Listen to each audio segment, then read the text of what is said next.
Gary, this is old Don Falls from Coos Bay, Oregon. You wanted me to send you this tape. I'll see if I can remember some of these guys' names and places, but I didn't think I'd ever forget them, but some of them are slipping my mind. But I'll give it a try.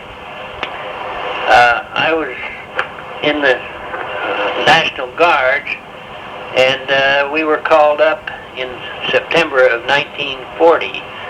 We were supposed to go up for a year. We were stationed at the mouth of the Columbia River at Fort Stevens. Before we got our year served, President Roosevelt passed a bill, and our time was extended to another 15 months. Of course, before we got that 15 months in, Pearl Harbor came along, and we were stuck forever after that. Being stationed at Fort Stevens, we became the only Army post in the United States to receive enemy fire during World War II. It was, I don't remember exactly what the date was, but this Jap sub fired on our base. We were on 10-inch disappearing Seacoast guns, and this Jap had us zeroed in. He fired 9 rounds at us and never missed. In fact, we had a thing that went across our gun emplacement there. It says 9 shots fired, 9 shots missed. To hell with Hirohito. But anyhow, after that, I transferred into the for paratroop training. Went to Fort Benning, Georgia, of course, like most of us. And from there, we went to Camp McCall in North Carolina. And I don't know how long we was there. Then they took a bunch of men, I don't know how many, and they were trying to form a cadre for a new division. They took mess sergeants and supply sergeants and all kinds of men, and they sent us to Florida, Fort Blanding or something like Camp Blanding, I guess. But it was the biggest infantry training post in the United States at the time, and they sent us down there to help recruit new volunteers into the paratroops. And we made quite a few jumps while we was there for war bond deals and this kind of thing. We really had a soft, easy racket. And anyhow, loved every minute of it. Then they transferred us back to Fort Benning, and they didn't start this new division that they were going to start. And they took this whole group that I was in, and they transferred us over to England. And when we got to England, that's when I got into the 21st.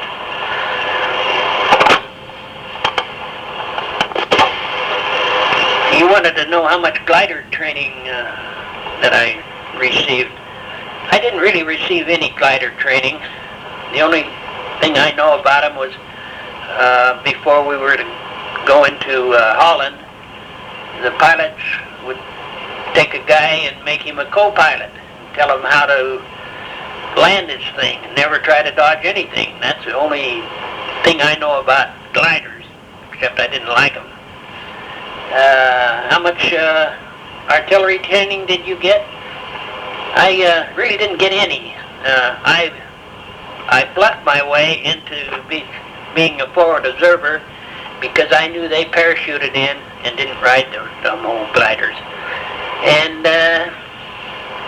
but I did have coast artillery, and I understood the basics of field artillery. I didn't go in there to endanger anybody. I knew what I was supposed to do. And early training days in the United States, well, I don't know, I made everything fun. I played hard and I worked hard, and I wasn't the ideal soldier. I probably was late more than anybody, and but I did enjoy my training pretty good. And the boat trip to England, why, it was uneventful. A lot of guys got sicker than dogs, but I made out all right in that problem. And we were at sea for 13 days. And let's see, what did you think of your officers and your outfit? My outfit was great as far as I was concerned. Short time I was with them. Officer, that was something else again. We had a commanding officer that had, excuse my French, but shit in his neck. He led us into a spot in Holland that we were about 6 or 8 or 10 miles from where we should have been, and we got this hell shelled out of us. And our captain got the guys out of there. They were all in ditches and everywhere else, gave them march orders, got us out of there, and took us back to where we belonged. And this colonel got a silver star for this goof up. That I didn't like. Then we had an officer, and I can't remember his name. He was a forward observer officer, and he was an Italian. That's all I can remember about the guy. And we finally, in Holland, I think there was 4 or 5 of these forward observing parties that they all refused to go out with this guy. And one of the reasons, when the last time I went out with him, we were in a basement of this church, and he gave a fire mission that had time firing, which you have to observe to adjust. And he did it from this basement. It was just a canned deal. He knew the Crouch was out in that area, so he just up and did her. And it was cases like this that, and anyhow, I understood they had asked us about this, and we told them what we thought. They transferred this hay shaker back to the States. That's the only punishment he got out of this deal. But anyhow, that's all I can remember about that part of it. Well, here's that to me about Whatcom Farms. We stayed in the stables, and that's about all I can remember about that. I joined the 321st just as they come back from Normandy.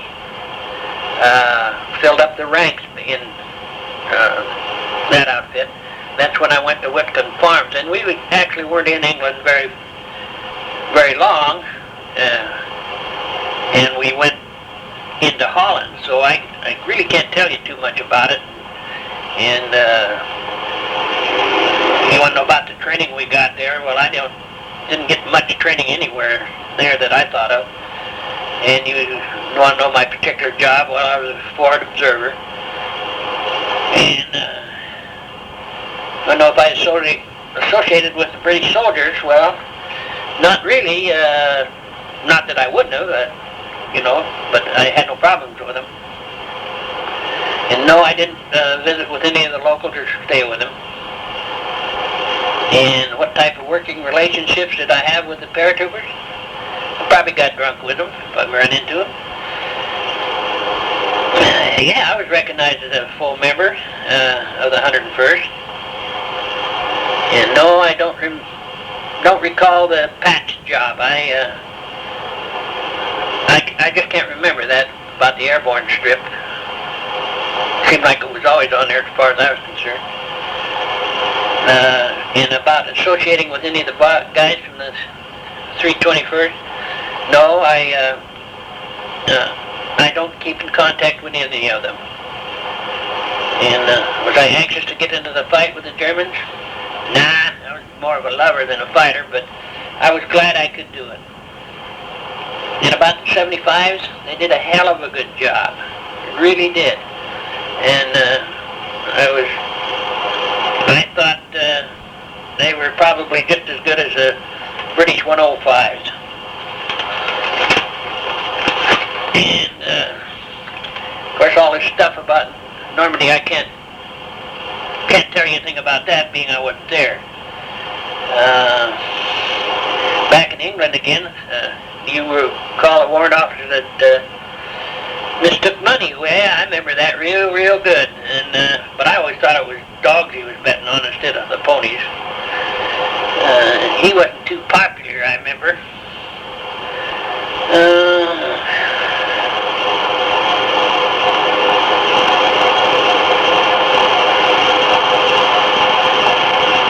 Well, I couldn't see much difference in the guys when we come back to England.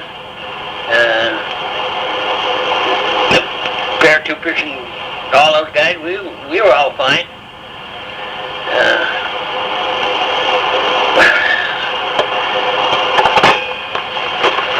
Well, you're asking about my glider training and all this junk.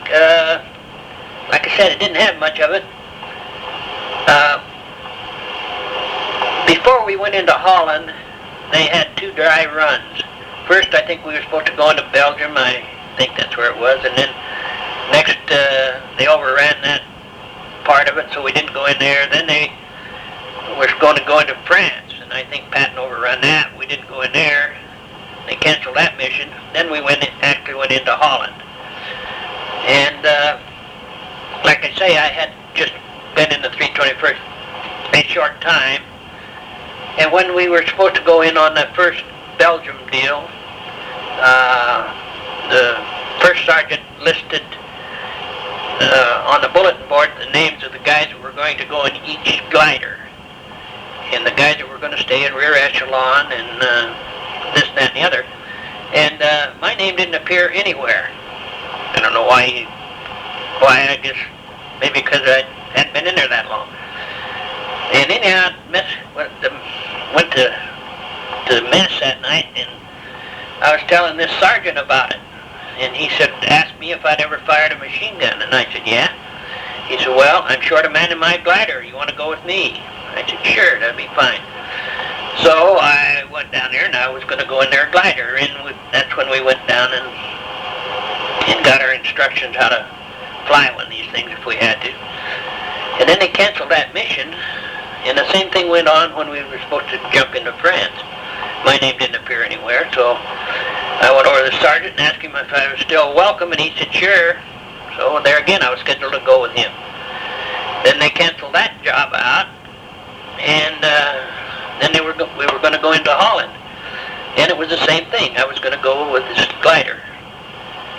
And that evening, before we were to go in, this Lieutenant Brooks, I think he joined the 321st the same time I did as a cadre, and he come down to the tent I was in and wanted to know if I was a forward observer. And I said, yeah, I was. Told him a little white lie, but because I knew he was a paratrooper and a forward observer officer, and like I said before, I knew they jumped, and I wouldn't have to ride in this old glider. So he said, well, I'd like you to join my forward observing group. He said, there's a corporal here that is refusing to jump. And he said, I don't want anybody that's got any doubt in their mind when we go into combat.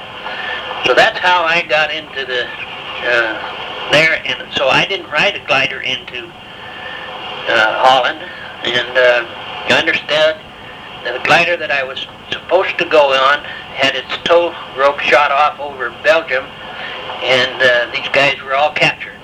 In fact, we overrun a prisoner of war camp just before the war ended, and one of these guys was in there. I don't know, couldn't tell you his name now. But that was my dealing as far as gliders are concerned in Holland. And let's see, what else do you want to know here?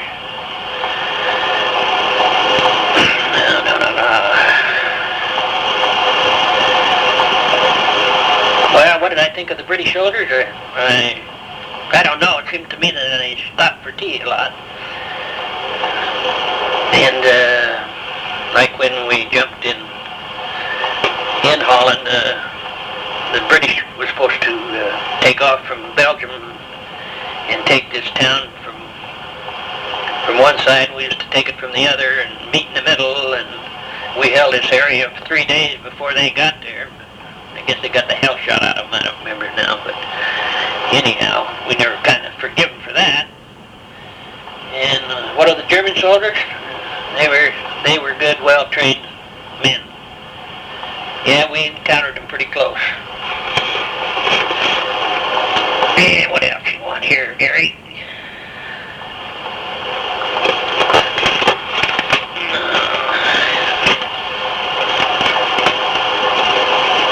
Yeah, just this one guy you want to know about. If I know anybody that was captured by the Germans. And like I say, he got out okay.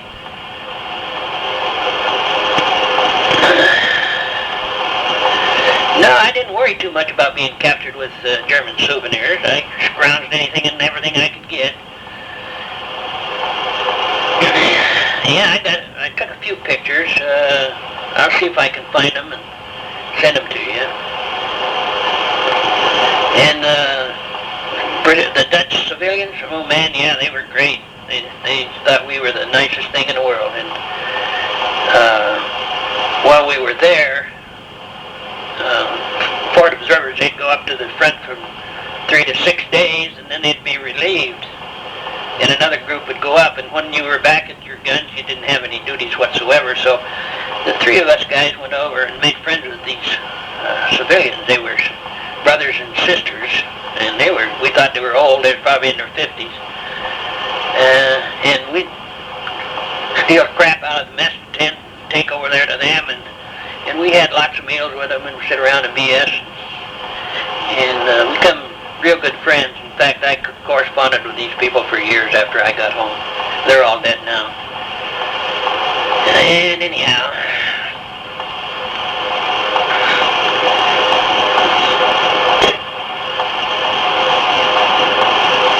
well, I already told you about my officer leadership in this mission. They had one guy, though, that was, I can't remember his name, but he was a dandy guy to be with. That Brooks was great. He was a damn good. Shared his liquor ration with us. One thing I remember about him. He didn't drink. Yeah, contact with the paratroopers of the 506. Yeah, you bet.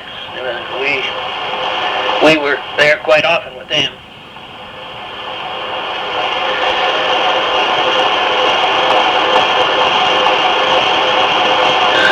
As far as them, how did they respond to us guys being artillerymen? Yeah, they were glad to see us. Real glad to see us, you know. We don't have no problems there.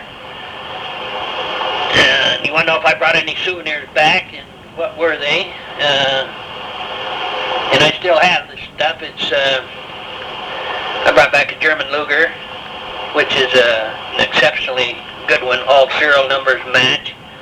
Got the regular GI holster, got the tool, the tear-down tool, extra clip, and like I say, all serial numbers match, would make it a pretty valuable gun. And I brought back a Czech 9mm. It's built just exactly like the American 45, and it's got the German ordnance stamp, 2 or 3 places on it.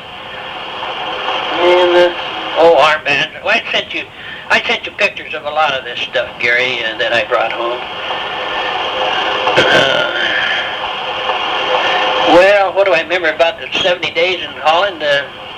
It was pretty good. There at the end, it was kind of, where we were at, it was kind of, you don't shoot at us, we won't shoot at you situation, and it wasn't that too tough a duty.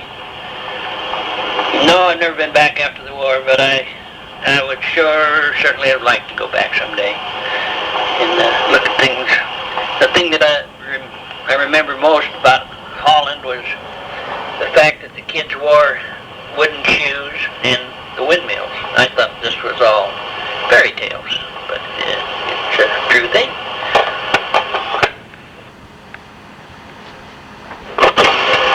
Yeah, you're asking about Bastogne. That was a miserable deal, I'll tell you, and it's like you say, most of the guys remember a great deal about it. It's something we will never, ever forget, I'm sure. And the cold, like you say, I understand we lost more boys with frozen feet than we did from the Germans. They told us knows how to take care of our feet, but sometimes if you're stuck in a foxhole, you can't get out. And it was a sad deal. Yeah, the lack of ammunition and the lack of food, it was a bad deal. Before going into Bastogne, we'd been up on the lines in Holland for, 2.5 months. I don't know how long it was. It seemed like it was forever. Then they moved us down to Reims, France. And we were supposed to get resupplied with our whatever ammunition and things we needed and fill up the ranks again with men. But this didn't come to pass. They didn't get around to doing all that stuff before they trucked us out to Bastogne. That was why we had such a shortage when we got there, and it was a problem. We went into Bastogne in big old cattle truck kind of things, and as we was getting into Bastogne, infantrymen were standing alongside the roads and begging ammunition from the cooks and bakers or whoever wasn't going to be on the front lines. This was why we had a big problem up there. After we were in Bastogne, I think maybe a day and a half or something, we started getting artillery fire from the backside. And we kept thinking it was our artillery firing short on us. We were kind of upset about that. Finally, we found out what our predicament really was, that the Krauts had surrounded us completely, cut off our medics and our quartermaster coming up, and that we were in a kind of a tight spot. In the town of Bastogne, there was a printing press, and they printed out a newsletter and distributed it to all the troops. And they told us just exactly what our problems were and why we weren't getting air support and the whole problem we had. Also the fact that the Germans had asked our general to surrender to him, and he told them nuts. He wasn't going to do this. I mean, we knew all this, so we knew we had a problem. But nobody figured that this was it, like you asked me in here. We all knew that we were the best damn outfit in the Army, and if it was going to be held, we could do it. And that's just the way everybody felt, I think, and we proved to be right. But it was a sad one. Glad I don't have to go through that again, ever, or anybody else, for that matter.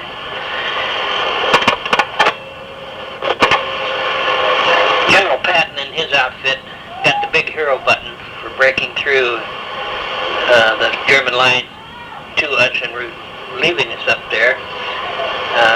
Don't get me wrong, but we were certainly glad to see Patton's group. But the guys that saved our butts was the Air Corps. Dropping supplies into us, for one thing, and their fighter planes that just actually destroyed the German army. They just wiped out their trucks, their tanks, and anything that was moving, they got. One supply drop that come over our outfit, I think it was Christmas Day maybe, I saw this little tiny parachute coming down, went out and got it, and it was a fruitcake. And it said, tag on there said, Merry Christmas from the guys from the Happy Goose. Never will forget that. Still don't like fruitcake though.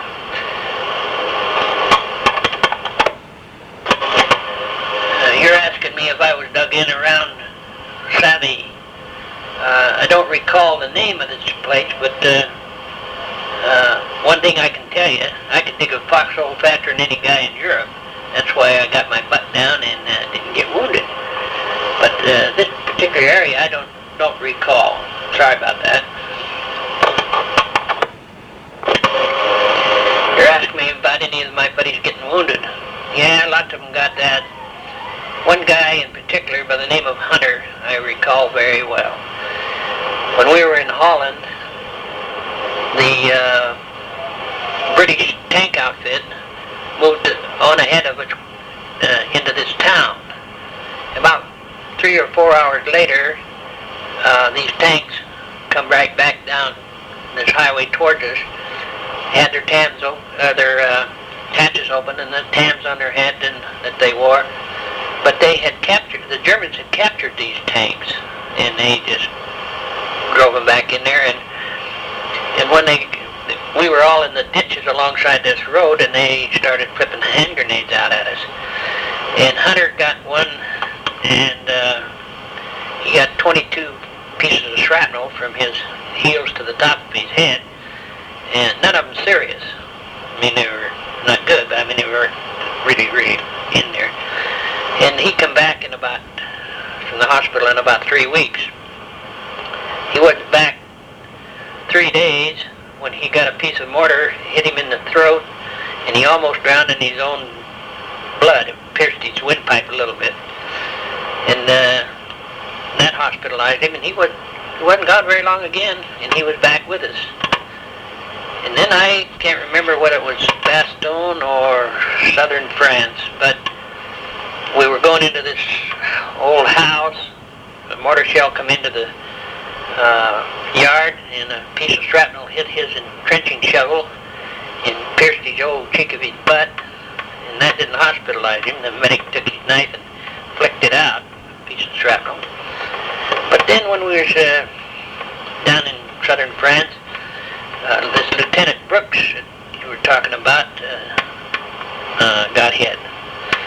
And Hunter and I were taking him down to this aid station. And when we got shelled again real bad, and Hunter got hit in the leg. And it was a nasty one. Didn't break the leg, but it went clear through the leg, upper part of his leg. And so I left Brooks there, because he wasn't hurt as bad, and got Hunter down to the aid station. Poor old Hunter figured the family jewels was gone, you know, and because there was so much blood and stuff. And I wouldn't have doubted it myself looking, but anyhow, I tore his pants on up and took a look, and everything was hanging like they should be, you know. But he wouldn't believe me. Every aid man that come by, he'd ask, and anybody come by, he'd ask, and they'd all gaze in there and reassure him that he was okay. But after he got back to the outfit, he told me it was a week and a half before he got up enough nerve to feel down there for himself and see if everything was intact. He just thought we was trying to make him feel good, I guess. But he was an unfortunate guy, and I would certainly like to know where in the hell he is now.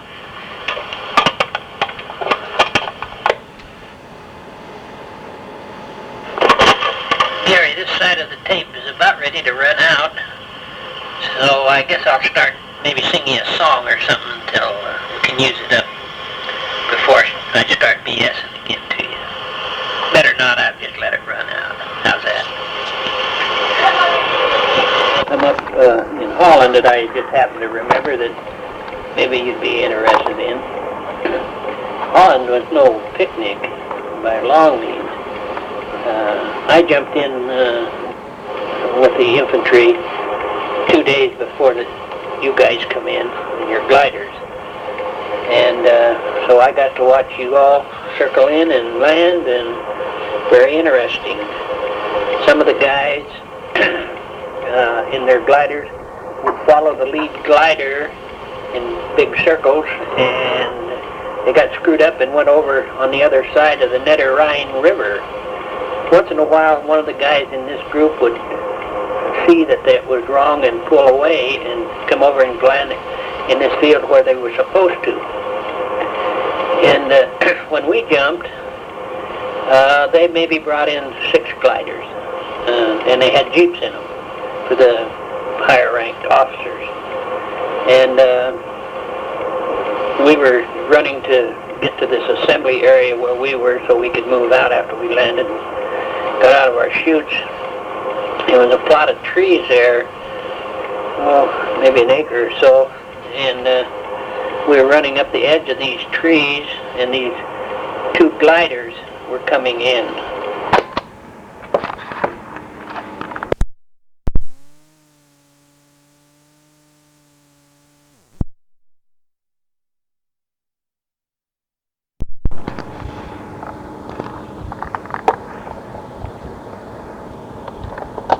was drumming in perfect, and the other one was over the little bit of woods a bit. And he turned, and when he did, he turned right into the side of this other glider, and they come right down, oh gosh, 50 feet from us, and killed the boys in the gliders. All they had was a pilot and co-pilot on them, but the jeeps broke loose when they hit, and they were killed. That's one thing I remember about Holland. Another thing was the 101st held all their ground that they were supposed to hold, their bridges and their highways and everything. And as history tells us, the British airborne outfit, they couldn't get across their bridge, and they never did until the war was over. And that's why that mission wasn't very successful. One time in the town of Best, the Germans made a big attack on us, and they had lots and lots of armored and lots of infantry. And I was in this forward observing party. We had 96 artillery pieces zeroed in on this sector. There was all the 101st had to offer, and British, I don't know what the hell, 108s or I forget what caliber artillery pieces they had, but they were all zeroed in on this area. And we'd start firing, and they'd roll it clear on out as far as we could, and then bring it right back up almost to our own lines, and roll it back again. And they fired these 96 guns for about 40 to 45 minutes. And the guys at the guns they was running out of shells, and they were shooting any tank and smoke and anything they had at their disposal out there. And then when they lifted that, the infantry got up and moved ahead, and there were just hundreds and hundreds of these German boys that were, the concussion had got them so badly. They were bleeding from their ears and stuff, and man, that was a terrible, terrible deal to be under, I know, but I was glad we were on the end pointing it instead of receiving it. Another thing that happened in Holland, like I said before, a lot of gliders went over on the other side of the Nether Rhine River, and over the years there, while there was pilots that got shot down, there were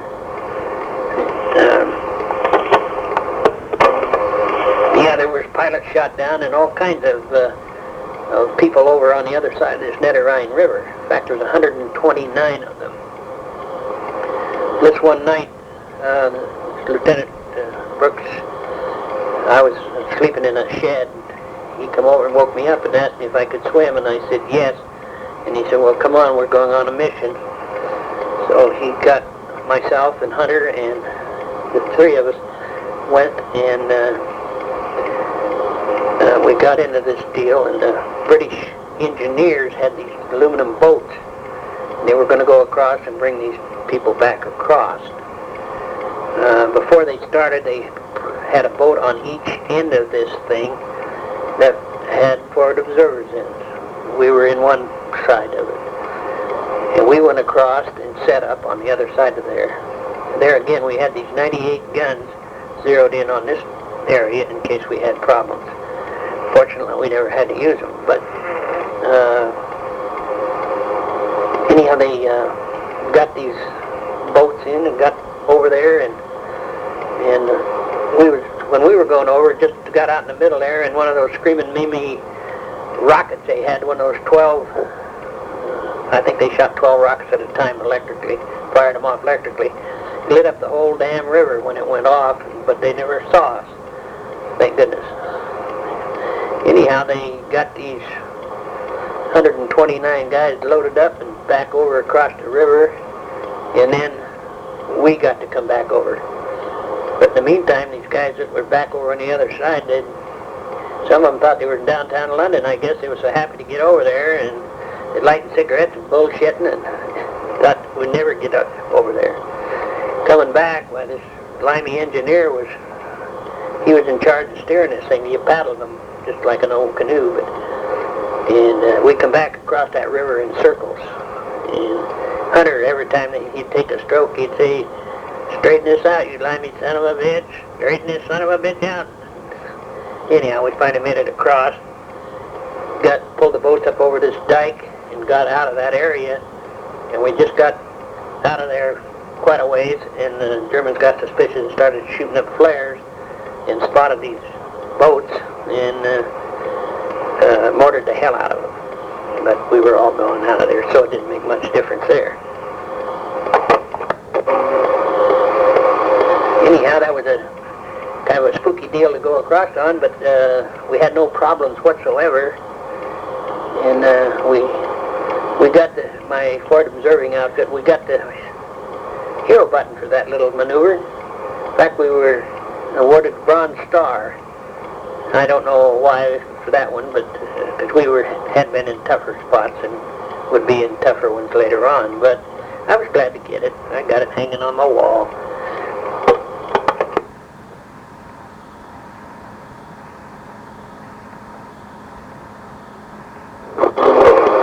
Well, you were asking about Birch's Garden.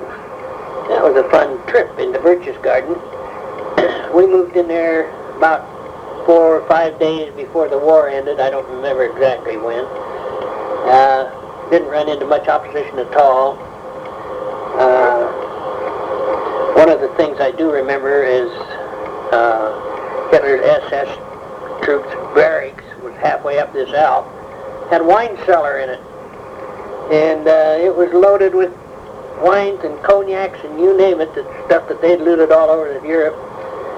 And we got in there and we'd load each other up and like firewood we were carrying. And we'd pack it out to wherever our place was and come back and get another load.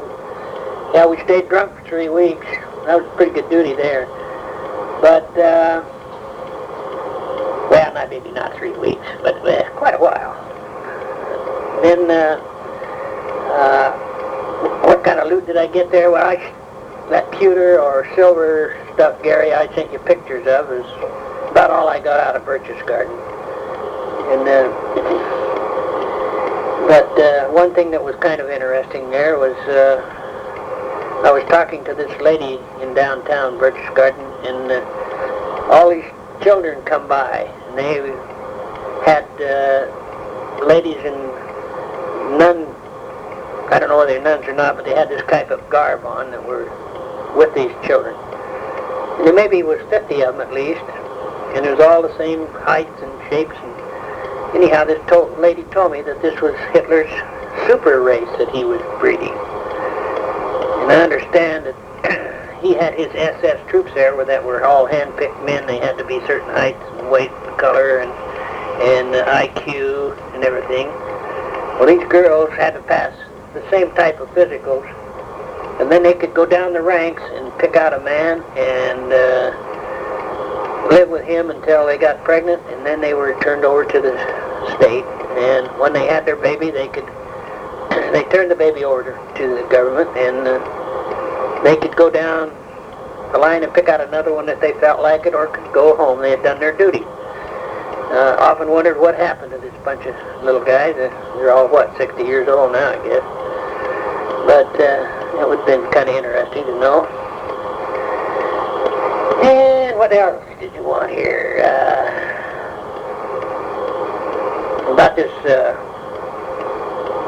black Frenchman that you're talking about. No, I didn't see him. But didn't see much of anything there for a little while when in Birch's Garden because of that damn wine. I remember that there was a cavalry outfit that surrendered to us, and they had all these horses there, and these German PWs would groom these horses. We could take them and go for rides and bring them back, and they'd dress them down and take their saddles off and do whatever they needed. And this colonel that I was talking to you about earlier, he sent 3 of them home, these horses, and I forget what it was, a terrible, terrible high price it cost him to ship these things home. And we had a couple of cowboys in the outfit, and they said that they were just cold horses. They wouldn't have given them $100 for them back in the States. So maybe he got his screwed good, which is great.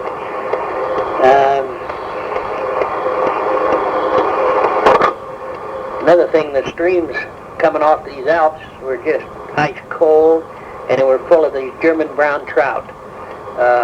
Civilians couldn't fish. They were saved for the high mucky muck Germans, I guess, Hitler and his buddies. And, but when we moved in there, the guys would find a big hole and toss hot hand grenades in there, blow them up and get downstream and pick up these fish that he had killed. We'd have big fish fries. Then one guy from another outfit used a German grenade and it went off prematurely, and I don't remember whether it hurt or killed or what, but anyhow, there's big bulletins come out. We couldn't do that anymore.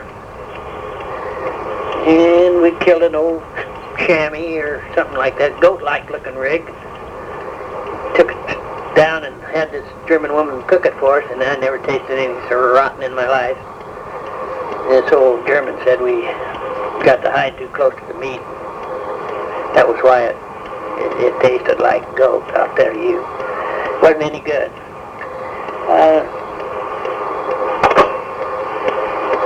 Well, that's about it, Gary.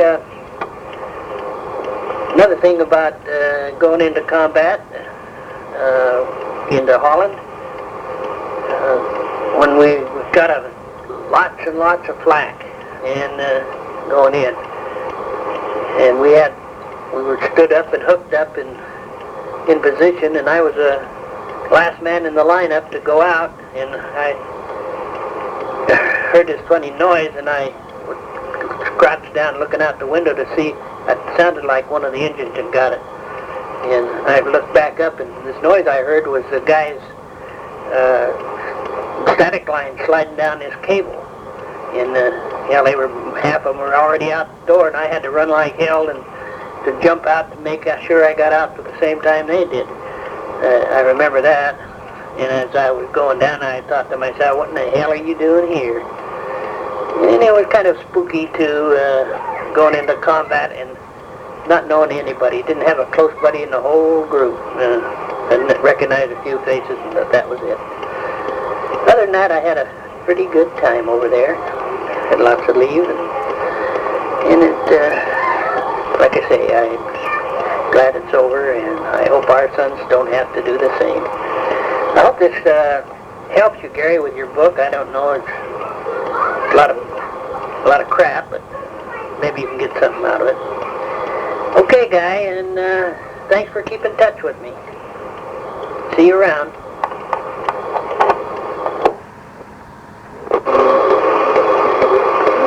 Just sitting here listening to this tape, and I come to the conclusion that I'd never make a radio announcer. But anyhow, I thought of a couple other things that were kind of interesting. I thought one thing that always stuck in my craw was after we got relieved in Holland, we went by truck convoy from Holland to Reims, France. And we was about halfway there, and the word come down the ranks that the Red Cross mobile trucks were going to meet us. And we pulled into this great big huge field. It was a big area. And there must have been 8 or 10 of these donut wagons. And they was all around the edge of this big field. And they had their music playing, and the Red Cross gals was there. And then we unloaded and piled out. But we had to pay for those damn donuts. And that it still sticks in my craw to this day. Maybe it shouldn't, but it does. Then we got back to, and finally got to France. And a couple of nights after we were there, the big bulletin, USO show was going to be on that night. And the guys lined up for blocks and blocks and blocks and blocks to go see this entertainment. Got in there, and it was elderly ladies or middle-aged ladies, I don't know, from the States, and they played light opera, kind of an orchestra thing, the cellos and the violins and the piano, and it was good music, but it certainly wasn't what the guys expected to give. And it wasn't very nice of us, but some of the guys in the back started blowing up rubbers, and they bounced them forward and forward until they finally got and bounced them up on the stage, and they closed the curtain and kicked us all out. A couple nights later, they had another U.S. show, and they brought in a bunch of girls from, local girls, I guess, and they put on a good show for us. That's just something else I remember.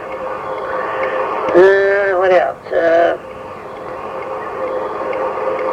The outfit I was in after I finished jump school, they gave us a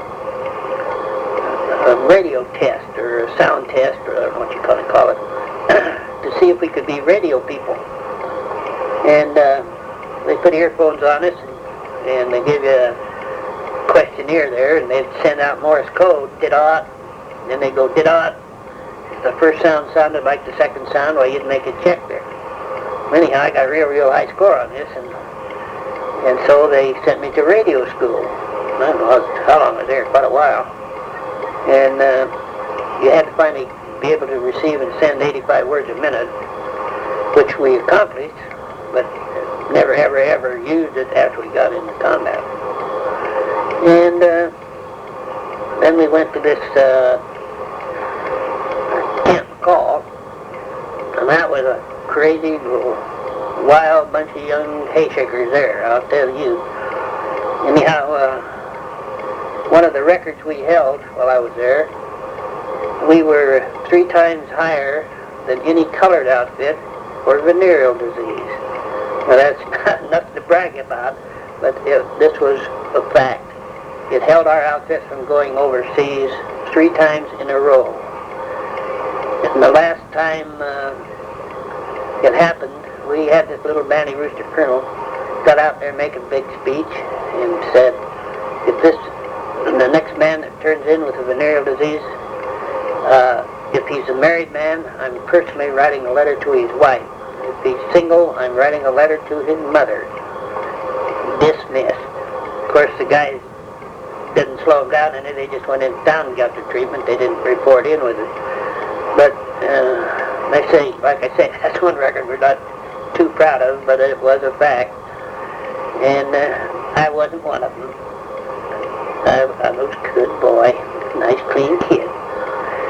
Anyhow, other than that, I can't think of a thing now anymore, Gary. I'm going to go to bed, and maybe in the morning I'll find out something else and rattle on this tape for you. Hate to waste your tape and you spent your hard-earned money on it. So I'll see you later, guy. Night. Good morning, Gary. I thought of a couple of more things that I should bitch and bellyache about. Maybe it's not interesting to you, but it's some things that have bugged me forever. One of them was, when the war was over, they sent the guys home according to points. The more points you had, the sooner you went home. I was fortunate enough to get high points and one of the first guys to come home. But what bothered me was this, that if you had received a medal of any kind, Bronze Star or Purple Heart or whatever, it had counted 2 points. Well, they started passing out the Bronze Star to officers like they were Cracker Jacks, just so they would get to come home. I mean, some of these guys are rear echelon people that had never heard a bullet, let alone... And anyhow, they did a good job, I guess, but they weren't entitled to a Bronze Star as far as I was concerned.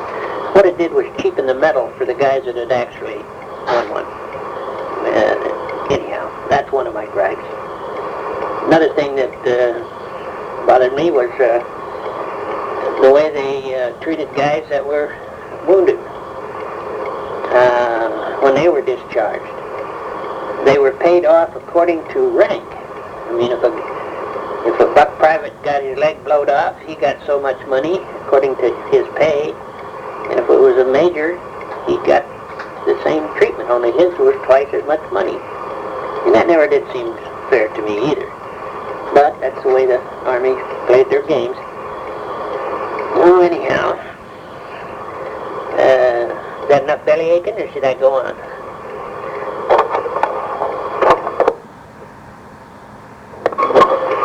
After the point system was all figured out, they shipped guys from our outfit with the highest points down to southern France, and we waited for a ship to take us home.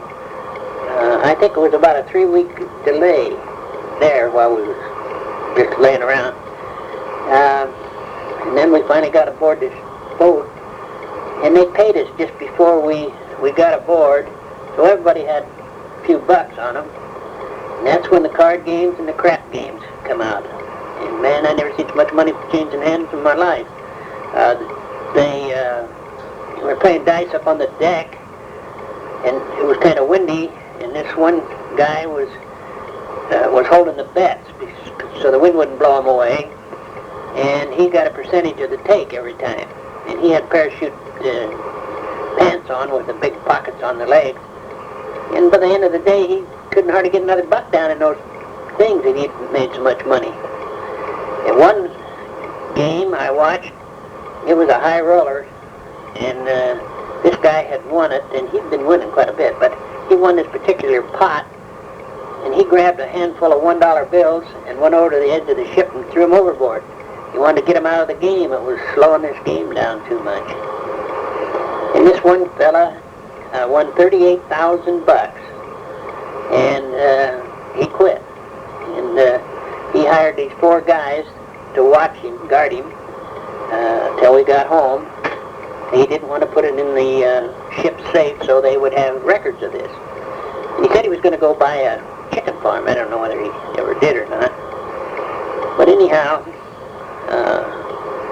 our trip home was uneventful other than that, and we landed in Boston, and then they took the guys from Oregon and Washington and divided us from the California people. Then they flipped a coin to see who got to fly home and who got to ride the train home. Unfortunately, the guys from Oregon and Washington, we had to ride a train. And they were boxcars that had bunks in them. And I don't know how many guys, quite a few guys in one of those boxcars. And we had a major that was in charge of ours. And when we got aboard, he gave us a little talk, and he said, you guys aren't supposed to be drinking on this trip home. He said, but if you do, he said, I won't say anything. But he said, the only thing I ask is when I tell you to stop, I want you to quit, because we're going to be coming into someplace and my ass will be grass. So we did that. And he let us drink until we got clear to Fort Lewis, Washington. And about 5 hours before we got there, he asked us to get rid of the stuff, so we did. And but that was a good trip home too. And I don't know, we were there for about, I don't know how many days, 4 or 5 days, I guess, and they got all our paperwork in order and discharged us. And I come back to good old Coos Bay and married my old childhood sweetheart. We'd been going together since the 8th grade. And anyhow, we got married and had 5 kids. Lived happily ever after. Now I'm going to quit, Gary. I'm going to BS you anymore. Toodles.